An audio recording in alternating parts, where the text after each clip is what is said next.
Buenas noches.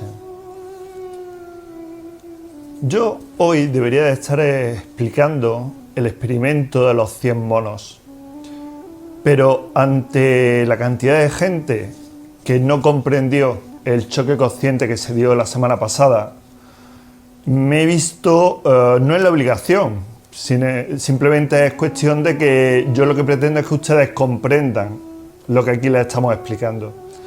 Entonces lo que voy a hacer es explicárselo más claro todavía, si es posible.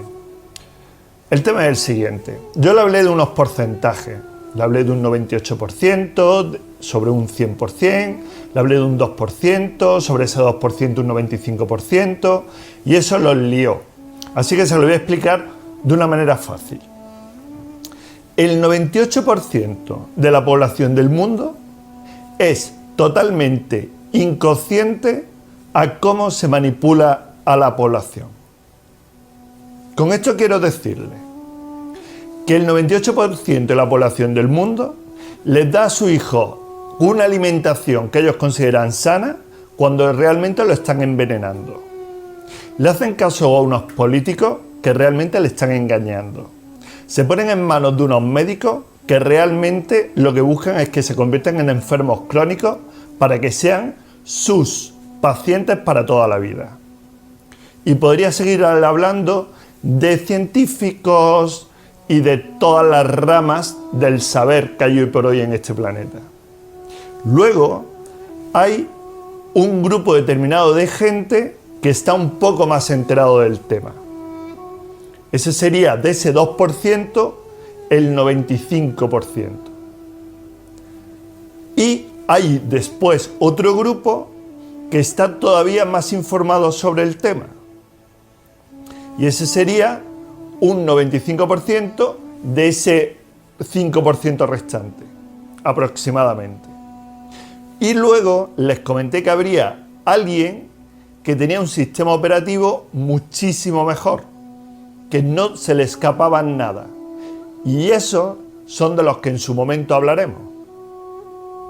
¿De acuerdo? Con lo cual, hoy por hoy, el 98% de la humanidad en este planeta están manipulados sin saberlo. Ellos consideran que son costumbres. Costumbres como tender la ropa, freír un huevo, como lo hacían nuestros abuelos. Son costumbres que se nos han ido enseñando y que nosotros repetimos simplemente, pero que no ponemos nada de conciencia en el asunto. ¿Vale? Aclarado esto, pues lo suyo es que nos metamos en el sumario. Una intuición, una corazonada, no son casualidades, son verdaderas señales en el camino. Veremos cómo Rusia gana aliados geopolíticos, en detrimento de Estados Unidos y su hegemonía de los últimos tiempos. Además de analizar la película de inteligencia artificial, ¿qué se esconde tras las agendas ocultas? De nuevo, la otra historia despejará nuestras dudas.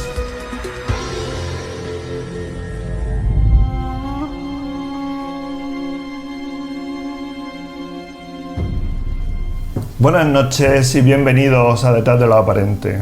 Buenas noches, Jorge. Buenas noches. Vamos a ver. Hace 2 semanas le comenté algo sobre Grecia. Ha habido gente que me han comentado que esas noticias no la estaban escuchando.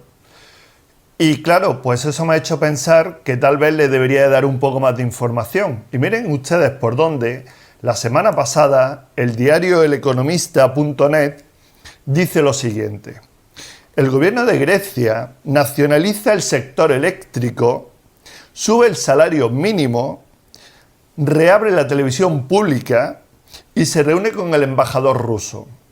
Me gustaría a mí saber qué medio de comunicación, hoy por hoy, de los telediarios que están viendo ustedes, le están dando estas noticias. Pero son reales, no piensen que es ciencia ficción. Y mientras tanto, en este país hemos vuelto a tener elecciones y el sistema ha vuelto a ganar. ¿Y por qué les digo esto? Pues se lo digo simplemente porque en España hay un gobierno corporativo en el que priman las empresas y luego están los ciudadanos. Y eso tienen que darse cuenta.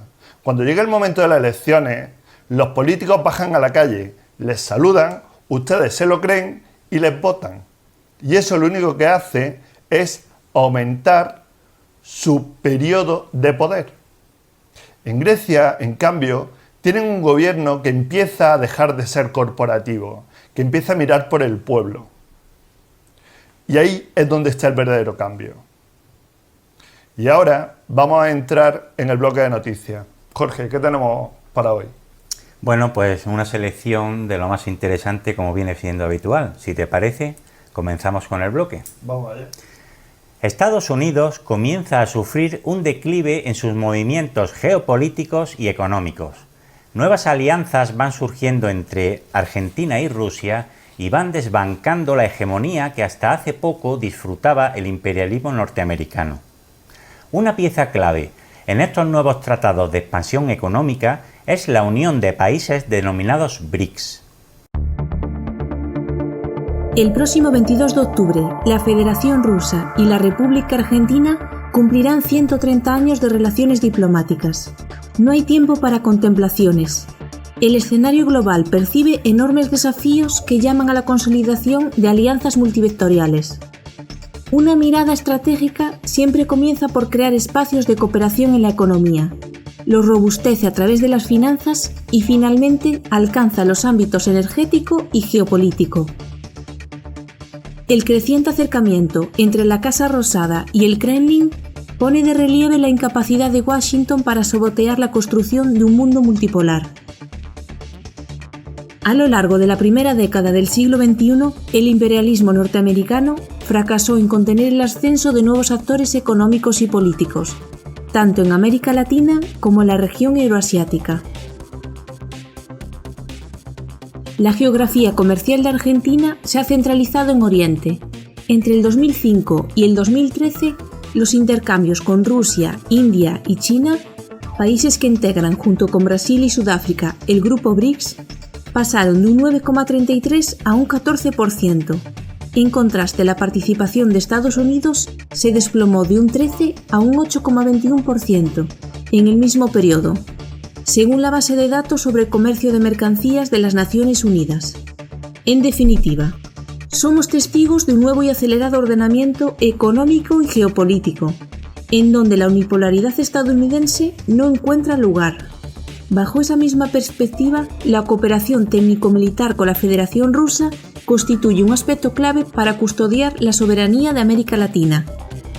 El gobierno argentino, en alianza con Moscú, buscará neutralizar, por un lado, el intervencionismo de Estados Unidos en la región y, por otro lado, contar con mayores capacidades geopolíticas ante la incursión militar de Inglaterra en las Islas Malvinas. En conclusión, los gobiernos de Rusia y Argentina coinciden en que las sanciones económicas unilaterales, las invasiones militares y los ataques de los fondos buitre, avalados por las leyes de Nueva York, son intolerables en la actualidad.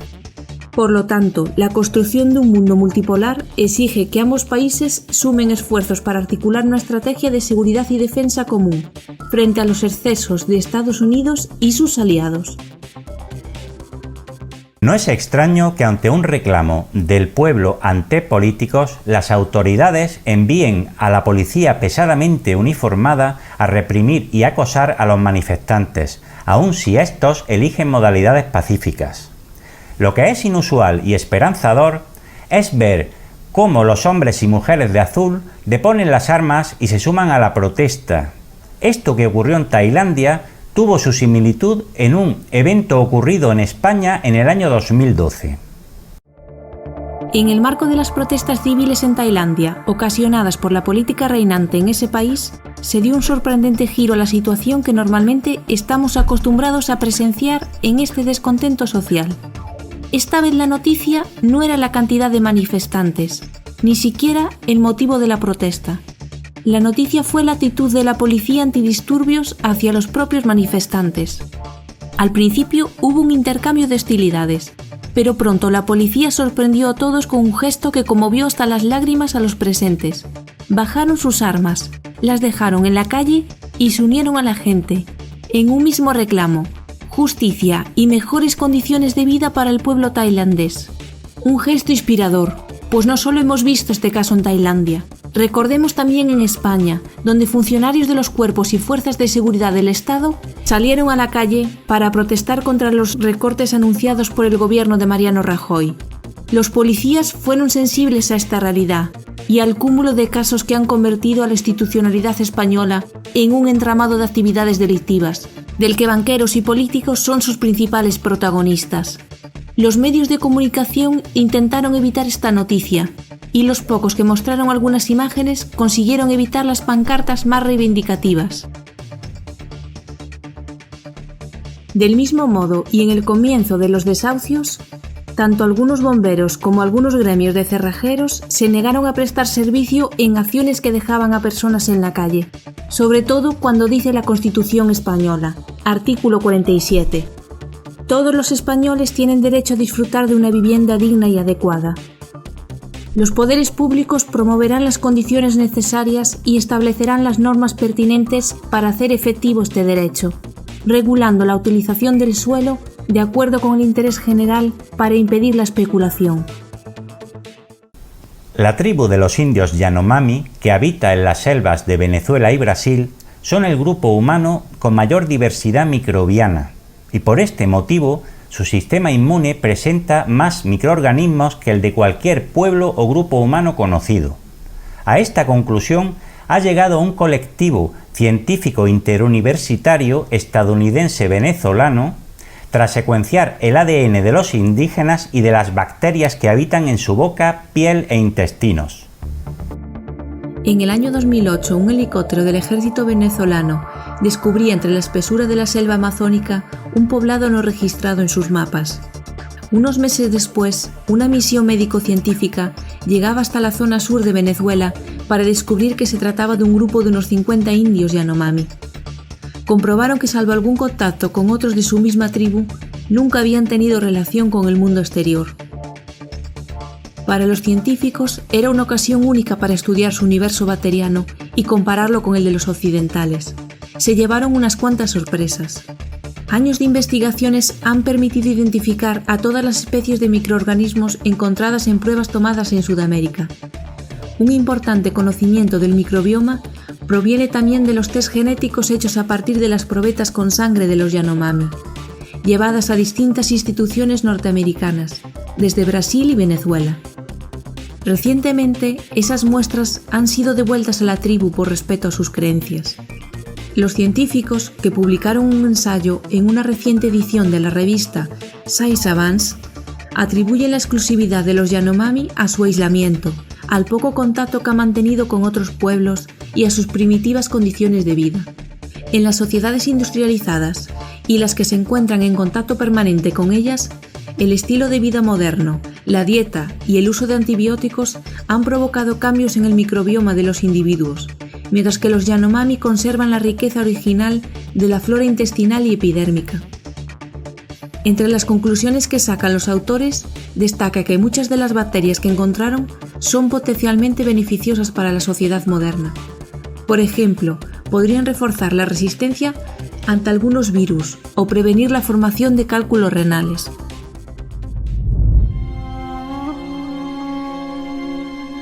Esta última noticia me viene al pelo para explicarles algo.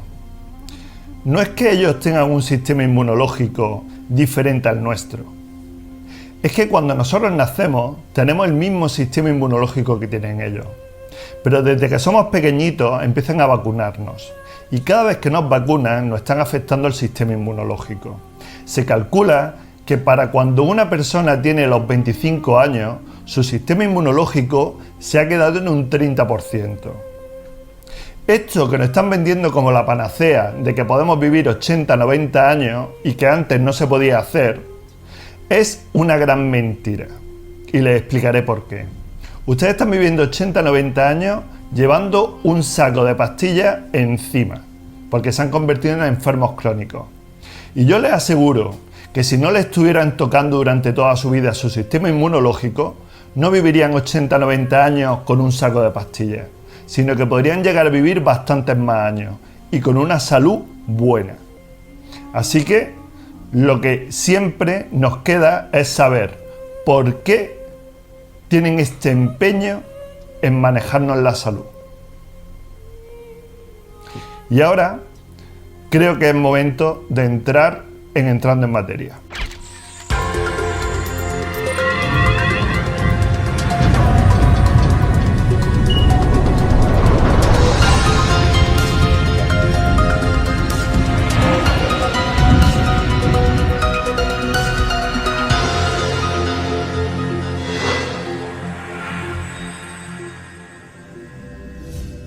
Vamos a entrar en materia. Verán, todo lo que nos está rodeando son señales. Cuando nosotros salimos a una carretera, nos estamos encontrando con señales que nos están indicando a qué velocidad podemos ir o qué velocidad no debemos rebasar. Nos encontramos con señales que nos están diciendo si vienen curvas, si hay zonas peligrosas, si tenemos radares. Hay quien a esas señales le presta atención y su conducción no tiene problema. Y hay quien a esas señales no le presta ninguna atención y acaba teniendo accidentes. Pues igual ocurre a nosotros en nuestra vida. Tenemos señales. Tenemos señales que nos están diciendo si el camino que estamos llevando es correcto o si no es correcto. Si podemos mejorarlo o si no podemos mejorarlo. Hay momentos en los que esas señales nos están poniendo en una disyuntiva entre trabajar en un trabajo o cambiar e irnos a otro trabajo. Generalmente no le prestamos atención a esas señales. Y lo que ocurre es que vamos por la vida pues dejándolo todo al azar. Dejándolo todo a lo que nosotros llamamos causalidad, causa-efecto. Pero si tomamos conciencia y empezamos a ver esas señales, primero, nos daremos cuenta de que esas señales están por todos lados. Y segundo, nuestra vida se convertirá en algo mucho más fácil. Tenemos que tener en cuenta una cosa.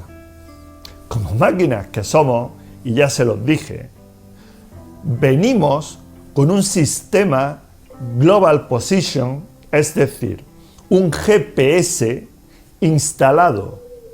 Ese GPS nos permite, si lo tuviéramos activado, localizar esas señales. A ese GPS o al efecto de ese GPS, cuando está activado, nosotros lo llamamos intuición, sexto sentido. Es algo que en un momento determinado te dice, piensa lo que vas a hacer antes de hacerlo, porque probablemente te va a traer algún problema que otro. Y si le prestamos atención, como he dicho, ese error que si no prestamos atención cometeríamos, no lo cometeremos. Es decir, que si conseguimos activar ese GPS, conseguiremos que nuestra vida vaya sobre raíles. No tendremos problemas. No existirá nada negativo que nos pueda afectar, porque estaremos conectados. ¿Y conectados con qué?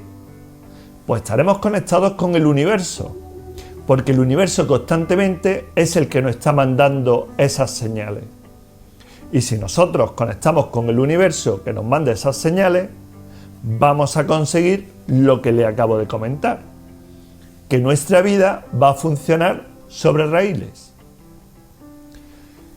En este momento, en este planeta, hay mucha gente que no tiene conectado ese GPS, con lo cual, como le he comentado, van por el mundo llevados por las casualidades, llevados por las causas y efectos. Y cuando consigan activarlo, entrarán en el mundo de las sincronías, donde todo ocurre porque tenía que ocurrir. Así que les reto a que consigan activar ese GPS. Y ya no solo ese GPS, porque además tenemos un sistema de Bluetooth que también lo tenemos incorporado. y en su momento hablaremos de él. Así que seguimos hablando de lo mismo, seguimos hablando de que somos máquinas biológicas, basadas en carbono. Y como máquinas tenemos programas y tenemos hardware que son dispositivos instalados en nosotros. Aprovechémoslos, porque si conseguimos aprovecharlos, nuestra vida se convertirá en una obra de arte.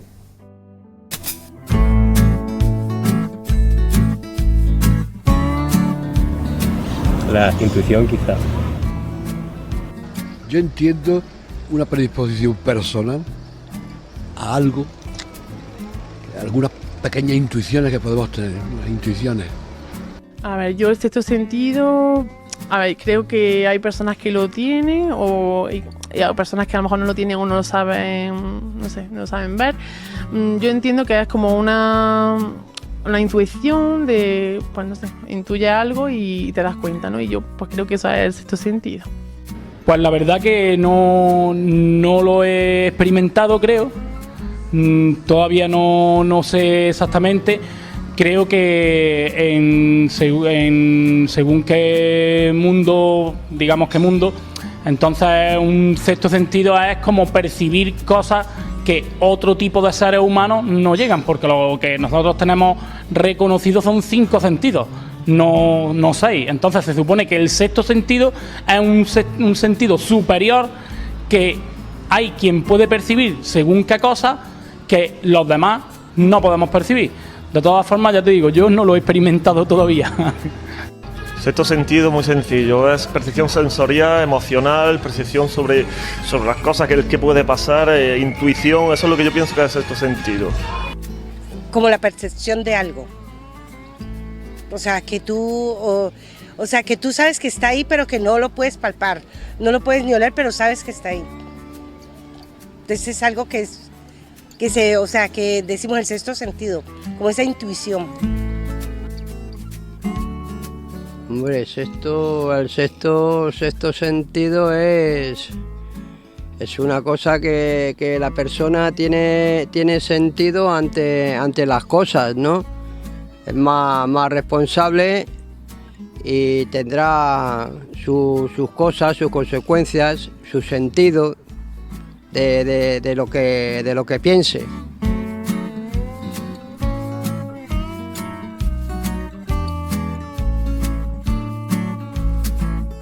Yo creo que con los avances que cada vez hay más, que cada vez estudian más nuestro cerebro y nuestros actos, nuestras reacciones ante estímulos y demás, yo creo que en algún momento podría llegar a explicarse, pero claro, como no es una ciencia exacta en la que la intuición puede saltar en cualquier momento, como lo que veo más difícil es cómo estudiar eso, cómo empezar a estudiar que alguien ha intuido algo.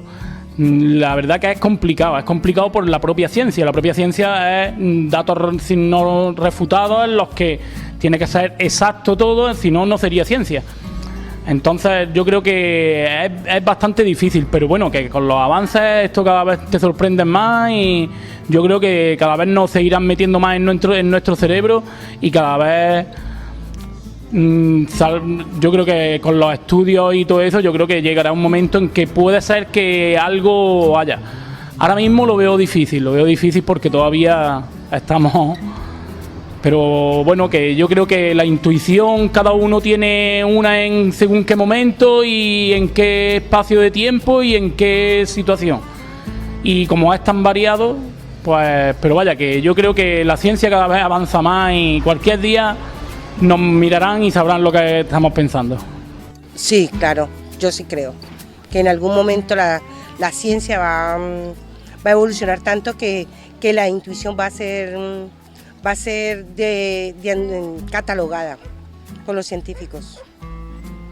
Yo creo que sí, que podría ser, porque tal y como estamos viendo las cosas, la ciencia cada vez...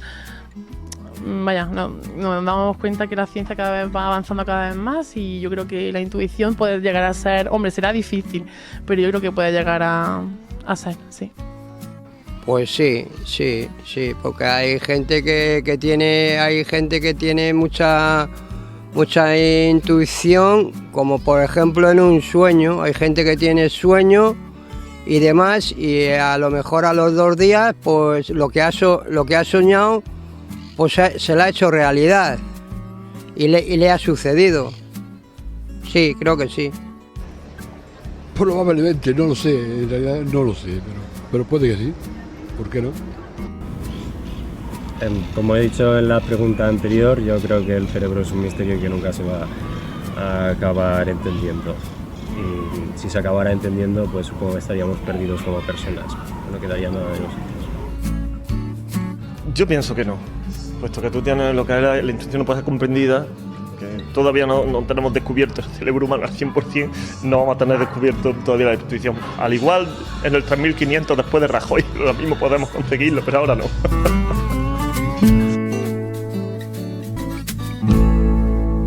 Señores, la ciencia nunca podrá saber qué es la intuición, porque desde la materia los científicos nunca podrán saber qué es lo inmaterial. Es así de fácil. ¿Y ahora qué tenemos, Jorge? Pues ha llegado el momento, Fran, de disfrutar del arte, pero con conciencia. La semana pasada les pedimos que vieran Inteligencia Artificial, ya que su argumento estaba relacionado con la máquina humana. Espero que hayan tenido ocasión de verla. Veamos qué tiene que decir al respecto nuestro analista Óscar Soac.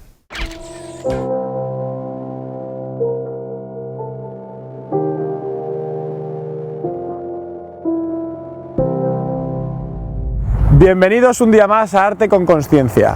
Hoy la película que vamos a tratar es IA, Inteligencia Artificial, una película de Steven Spielberg. Es una película que no debe dejarnos indiferentes, es más, no puede dejarnos indiferentes.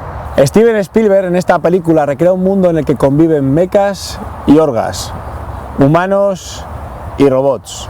Esta película tiene como protagonista a David, un modelo único en su especie. David es un modelo único de mecha, es un modelo que es capaz de sentir, de aprender de los humanos. Eso en principio es una cualidad que le tendría que ayudar a adaptarse, pero por contra lo que hace es ponerle las cosas más difíciles. En el inicio de la película se ve a un David feliz, aprendiendo de los sentimientos humanos, compartiendo el día a día junto con Mónica y con Henry. Pero un buen día todo cambia para él, porque Martin, el hijo de estos que se encontraba en coma, se despierta y entra en escena. Desde el momento en que Martin aparece en la película, poco a poco Mónica va dejando de lado a David, de tal forma que los sentimientos humanos que deberían de ser una ventaja pasan a ser un inconveniente.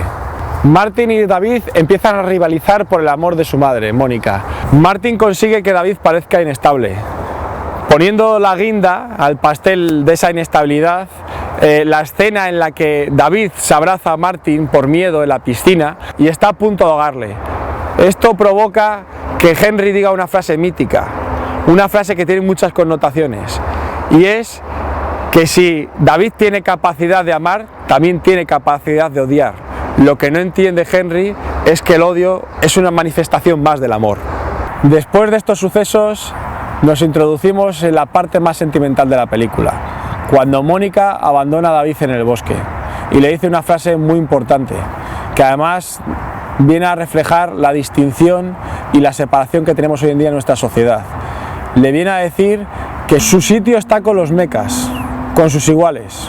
A partir de ese momento se inicia una trepidante búsqueda, un trepidante camino en el que David busca su humanidad. David se lanza a perseguir el sueño de Pinocho, ese cuento que su madre le contó a él y a Martin una de las noches que pasaban juntos. En el momento de la despedida, David dice una frase mítica.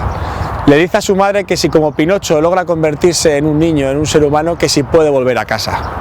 Una vez iniciado este camino a la humanidad, David topa con otros de los protagonistas, en este caso con Gigolo Joe y con Teddy. Juntos se lanzan a la búsqueda del fin del mundo, a la búsqueda de su creador. Después de múltiples experiencias por su camino, consiguen llegar hasta la ciudad de Manhattan, donde se encuentran con su creador, con el creador de David, con Hobby. Cuando David se encuentra con su creador, sufre algo que le pasa a la mayoría de los humanos, que es una gran desilusión. En el transcurso de su conversación, Hobby le dice a David que se le podría considerar el hada azul, puesto que nunca había creado un niño tan especial como él, pero ahí le dice que él no es el Hada Azul. Hobby le dice a David que el mayor don del ser humano es la capacidad de perseguir sus sueños y que él es el primero en su especie en conseguirlo. A esto David le responde que él pensaba que era único y Hobby le dice que único era su hijo, que él es simplemente el primero de una especie. La desilusión que David sufre provoca que se tire desde lo alto del edificio de Cybertronics al fondo del mar, pero según se está hundiendo en su pesar, ve un rayo de esperanza, atisba a ver el Hada Azul, justo antes de que Gigolo Joe consiga rescatarlo. Pese a la aparente bisoñez de Gigolo Joe, un robot destinado a satisfacer las necesidades sexuales o los deseos sexuales de los humanos, emite una frase mítica en esta película donde le dice a David que los humanos nunca se detendrán, que les odian a las máquinas, porque al final saben que cuando todo acabe, las máquinas perdurarán mientras que ellos no. Y es en ese final, en el final de la película, donde aparecen unos agentes externos, unos seres que algunos analistas han definido como mechas evolucionados, otros como entes biológicos del futuro, al final una raza superior con una tecnología muy superior a la actual. Estos seres les rescatan de ese fondo marino y en una de las conversaciones que transmite con él le dicen que David es la memoria perdurable de la especie humana y por ser tan especial le conceden su mayor deseo. Curiosamente, una de las escenas de la película en la que David queda mal con su madre, con Mónica, la escena en la que le corta el mechón de pelo, es justo la escena que permite llegar a este final en el que David colma sus deseos. Teddy, el osito, fiel compañero de David durante toda la película, le hace un último regalo, el mechón de pelo de su madre. Gracias a ello, los seres del futuro consiguen devolver a la vida a su madre durante 24 horas y hacer que David cumpla su sueño. David logra ser un verdadero humano, pasa 24 horas junto a su madre haciendo cosas sencillas, pero con amor. Porque una de las máximas expresiones del amor es la sencillez del ser humano.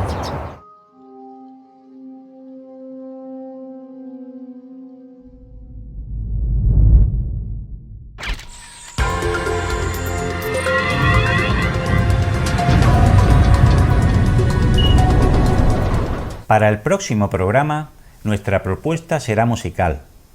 Una canción del artista colombiano llamado Juanes. La canción se titula La Señal y es un tema con un mensaje acorde con el día de hoy.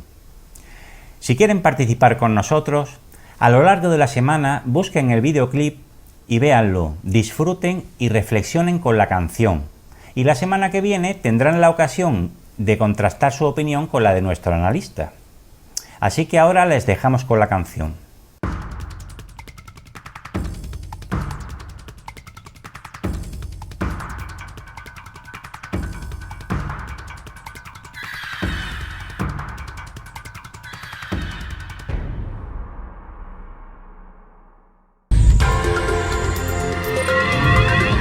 Y ahora viene la sección donde se une la belleza y la profundidad. ¿Jorge? Así es, Fran. En esta sección se une la belleza de la imagen con la profundidad del mensaje. Se fusionan para dar lugar al poder de la palabra.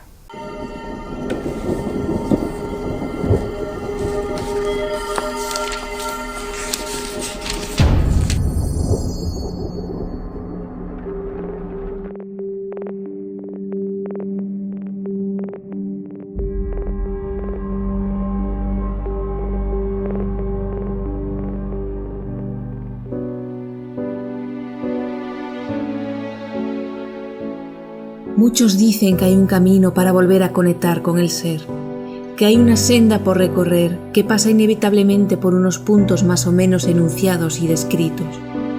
Muchas herramientas han puesto a disposición de este camino y muchas indicaciones se han dado para ir recorriendo las señales del sendero.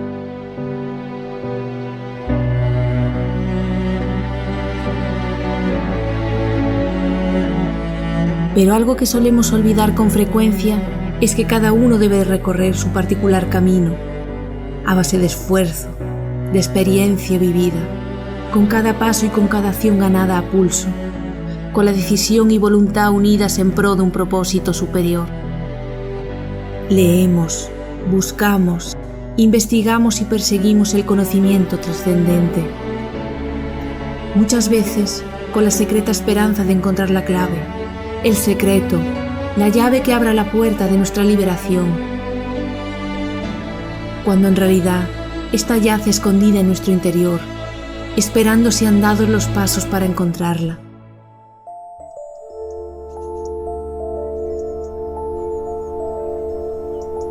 En verdad solo podemos encontrar mapas, itinerarios trazados con las señales que otros han ido dejando en su caminar para viajar del valle a la montaña, pero no un camino, pues el camino lo hace uno mismo desde que decide dar el primer paso. Y es tan particular como particular es la distinta ubicación de cada uno en el espacio, la perspectiva que tiene del lugar que ocupa y la visión que posee de la montaña.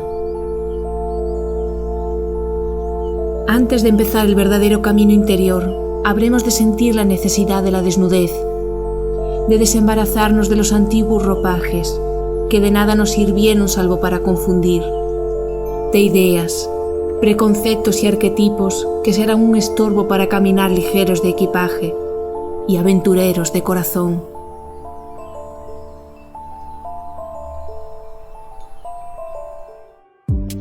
Otra indumentaria más sutil será precisa, y el propio caminar nos lo habrá de mostrar: la inocencia de un niño, el discernimiento de un sabio, el sentimiento de unidad con el todo y el amor que debe emanar para inundar cada acción.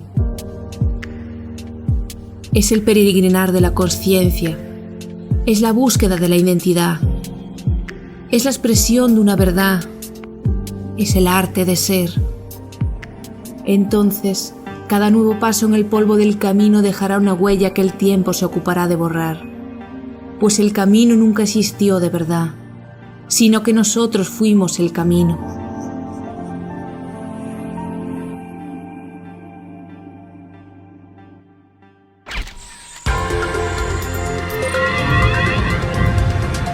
La semana pasada le presentamos nuestra nueva sección La Otra Historia, pero fue solamente la presentación. Ahora es el momento de desmenuzar esa historia. Ahora es el momento de que veamos hasta qué punto hemos sido engañados. ¿Jorge? Pues sí, Fran.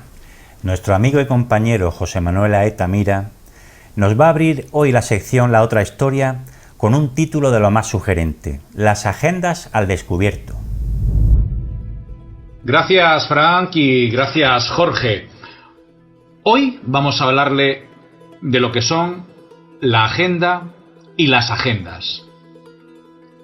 Si bien es un tema largo y profundo por los diferentes tipos que hay, en este caso, hoy vamos a abordar lo que sería la agenda de los poderes fácticos, entendiendo como poderes fácticos lo que son la élite y, en definitiva, los grupos de poder, los lobbies que nos gobiernan, y para las consecuencias que tienen sus propósitos nos vienen preparando a través de los paradigmas imperantes, de sus propios arquetipos, y utilizan como medio de influencia lo que son sus mass media, con objeto de que tanto a usted o a mí nos suene que la realidad a la que tenemos que adaptarnos sea un producto de la casualidad, un producto de las circunstancias de la vida, quizá de la aplicación de la justicia en beneficio de las libertades con todas sus democracias, pero que en definitiva tiene un propósito, que es el de dominar, creando el caos, causando daños colaterales en inocentes que quizá tuvieron la desgracia de nacer en el lugar donde se produce un determinado suceso. Pues bien, deben de saber todos ustedes que vivimos en un universo dual donde prima lo que precisamente somos: materia.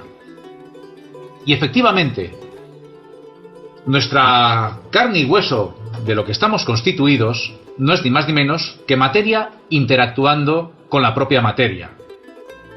Dentro de un universo dual de energías, y decimos bien porque todo, en definitiva, como bien se viene diciendo en este programa, todo es energía. y es energía que siempre está en un proceso de transformación y, en su caso, como es el nuestro, de su fabricación.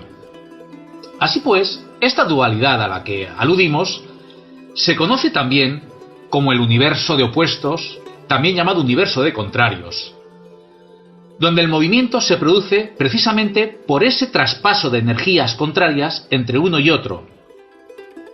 Un símil lo pueden encontrar fácilmente en lo que sería la carga atómica, donde realmente encontramos elementos de un signo y de otro, como pueden ser el protón y el electrón, y por medio de su atracción o repulsión entre cargas, lo que generan es que haya un movimiento que trata de buscar un equilibrio. Así al menos es como nos lo cuenta a grandes rasgos la física tradicional, y en cierto modo es así, pero el tema del equilibrio lo vamos a dejar para otros temas y para otros programas más adelante. Así pues, es importante que tengan en cuenta, antes de hablar de las agendas, la importancia de las energías que está generada por ese par de opuestos. Y hay más ejemplos de pares de opuestos en este mundo, en este universo dual, como puede ser la noche y el día, como puede ser el sol y la luna, como puede ser el blanco y el negro, como puede ser el hombre y la mujer, como puede ser el cielo y la tierra, quizá como puede ser también el frío y el calor. Pues todo el mundo que conocemos funciona y vivimos en torno a este principio universal de juego energético, donde las luchas de poder en el mundo se concentran en las manos de grupos, de lobbies, que tratan desde cientos de años renovándose, de adaptarse a las nuevas circunstancias sociales, tecnológicas, etc. Y por ejemplo en lo político, tienen lo que son ya sus bloques, conformados. Sirva como por ejemplo la dualidad que podemos encontrar en la política en bloques como pudo ser Rusia y Estados Unidos, o la URSS y Estados Unidos, cuando tuvieron, por ejemplo, su conflicto de las Guerras Frías. O podemos irnos también a otra dualidad, como fue la Alemania nazi contra el otro bloque que componían los países aliados que le combatieron. Otra dualidad la podemos encontrar, por ejemplo, entre Israel y su enemigo de toda la vida, que es Irán. Pero lo cierto es que en cada momento y situación presente, las circunstancias hacen que enemigos acérrimos lleguen a hermanarse contra un enemigo común que surge. De esta manera hacen un borrón y cuenta nueva ante acontecimientos antiquísimos que supusieron odios e incluso llegaron a enfrentar a hermanos entre sí en un momento determinado de la historia. Y por ello esos miles de vidas de seres humanos como usted y como yo que la perdieron fue sin un sentido y simplemente tuvo una aplicación en un momento puntual de la historia. Y este fue movido simple y llanamente por conflictos de interés que redundan en tener en sus manos el poder. Así pues cabe preguntarse, ¿somos para ellos reemplazables como las piezas de una maquinaria? ¿Qué cree usted que les motiva a que los que fueron enemigos en una época determinada de la historia sean aliados y se hermanen en otra? Pues bien, la razón, lejos de la explicación de los motivos verdaderos, está en lo que es cada agenda. Agenda que cada opuesto, en este caso, si hablamos de energías, tiene que cumplir para perpetuarse en el poder y tener la supremacía en la Tierra. ¿Qué es lo que nos ciñe hoy este tipo de agenda? Si recuerdan, en el tercer programa pusimos en Conciencia y Arte el tema de Bob Marley, Redención, donde la misma letra de la canción del propio compositor denuncia que somos una generación que avanza y tiene derecho a cumplir la libreta. Evidentemente la libreta es la alusión a la agenda. Les recomiendo que vuelvan a ver el vídeo y ese vídeo lo analicen con esta perspectiva que les estamos dando. Así pues, grupos de poder como pueden existir abiertamente, como es el Club Bilderberg, Comisión Trilateral, el Club de Roma, la Logia P2, la masonería, los Illuminati, los Rosacruces, la Iglesia Católica, los jesuitas, etcétera, etcétera, etcétera, siguen la senda de un guión a cumplir. ¿Con objeto de qué? De lograr vencer y buscar acomodo en el poder. De ellos, muchos proyectos de dominio y sometimiento se estudiaron hace décadas y se están ejecutando a día de hoy. En ellos, nuestro papel, como individuos, es como el de las células que circulan por el cuerpo, haciendo posible que un sistema se mantenga con vida. Pero hoy créanme que una agenda, por ejemplo, como la pueden tener Rusia y China, junto con otros países, como pueden ser India, Pakistán, Brasil, Sudáfrica, etc., son el opuesto del poder que vino ostentando Estados Unidos con Israel hasta hace bien poco. A su vez, estos asociados con otros países suscritos a su órbita, como pueden ser el Reino Unido, Francia, Alemania, Italia, España, Argentina, por citar algunos. Así pues, cada uno tiene su agenda preestablecida y en ejecución con unos intereses definidos de los que a usted y a mí no nos cuentan nada, simplemente participamos en ellos. Cada país tiene su propia agenda dentro de una agenda entonces, según se lo estamos explicando, a la que se suman y en cada momento y situación de la historia se arriman al interés que más le conviene. Pero fíjense que aún así la política de cada país y sus gobiernos están supeditados al poder de los paradigmas imperantes y a uno en concreto y particular, que es el dinero. El dinero es la herramienta que da pie a todo el juego.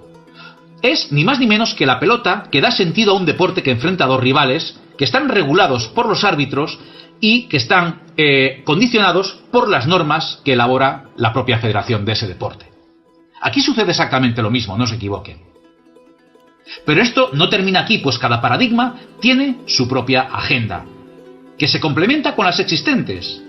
La religión, por ejemplo, como paradigma, es un caso, y la Iglesia Católica, por citar uno, como referente de ser la religión con mayor filiación de congregantes en el mundo. Pues bien, ellos cuentan en su seno con grupos que nacen y mueren con los tiempos para dominar a esa gran masa llamada rebaño, y existen grupos como pueden ser los jesuitas, Opus Dei, logia como la P2, legionarios de Cristo, los Kikos, etc. En definitiva, este conglomerado da lugar al nombre bíblico que tiene la institución, que es el de la Gran Ramera, con sede en el Vaticano. Pero hay que preguntarse, por ejemplo, en el caso de la Iglesia, ¿qué agenda tiene? ¿Por qué en este momento preciso de nuestra historia tiene su primer papa jesuita? ¿Saben ustedes que la orden jesuita tiene su propio general y es conocido allí como el Papa Negro? ¿Qué juego llevan entre manos el amigo Francisco, que parece modernizar a una iglesia que no es muy distante de la que guió, por ejemplo, Juan Pablo II? ¿Saben que la coincidencia de que los católicos tengan dos papas en vida se ha dado solamente en la historia de la institución 2 veces? La primera fue hace 600 años atrás. ¿Qué es lo que le induce a presentar la renuncia a Benedicto XVI? ¿Creen realmente que son razones de salud? Porque no me digan que cuando se elige un papa de avanzada edad, estas cosas no se tienen en cuenta. En definitiva, como ven, todo parte de una estructura similar y funciona para quienes quieren ostentar el poder. Nada sucede por casualidad. Y unas agendas al final vencerán a otras, pero siempre hay una que prepondera sobre la otra. Y esto es así hasta que el juego llega al momento en que tiene que cambiar de manos. Y cuando cambia de manos es el momento en que caen los imperios. Detrás de lo aparente no favorece a ninguno. Solo lo que le está contando es lo que está oculto a usted y simplemente tratamos de que tome conciencia y que actúe si algo es que realmente hemos movido en su interior. Por último, ya lo he explicado, les dejo unas reflexiones. ¿Creen que hay otras agendas mayores por encima de las del juego de opuestos que le hemos explicado? Si es así, ¿qué creen que necesitan de usted y de mí? De esto hablaremos, pero será en otro programa y más adelante. Un saludo y hasta la otra historia.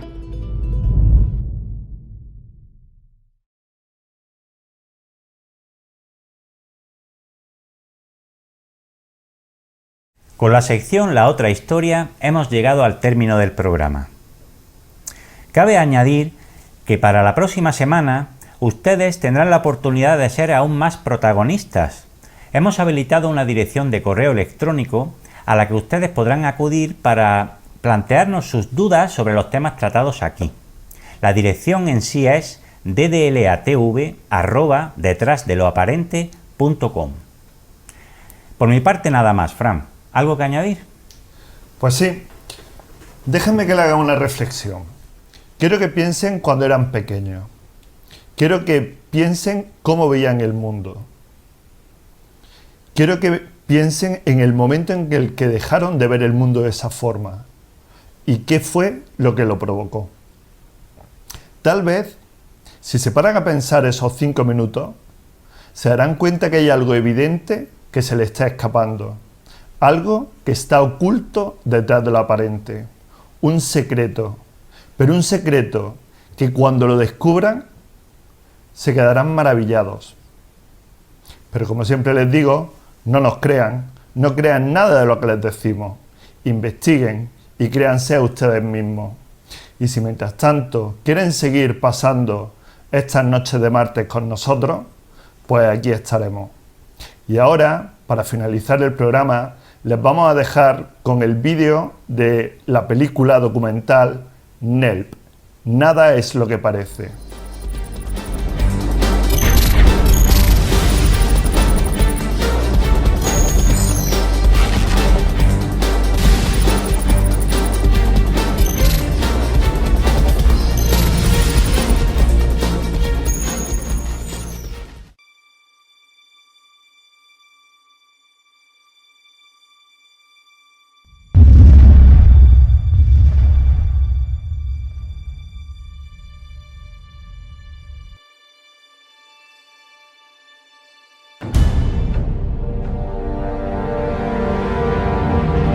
No es como nos lo han contado, que es real. ¿Quién posee la verdad?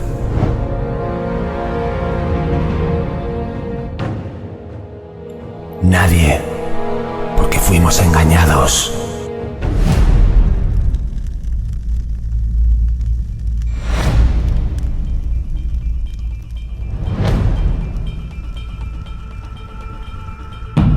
Conocerás la otra historia de las guerras, de los dioses, la creación y las mentiras. Vivimos en un mundo compartido con otros mundos, realidades y con otros seres, mientras deambulamos sin rumbo ni propósito, guiados por un espíritu de colmena. Antiguas religiones, otras nuevas, diversión, vigilados, envenenados, manipulados, controlados, desinformados, pero por suerte todavía conectados.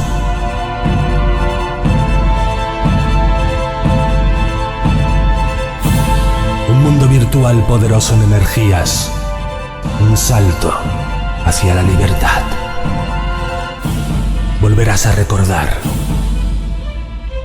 Volverás a experimentar. Aprenderás y descubrirás que nada es lo que parece.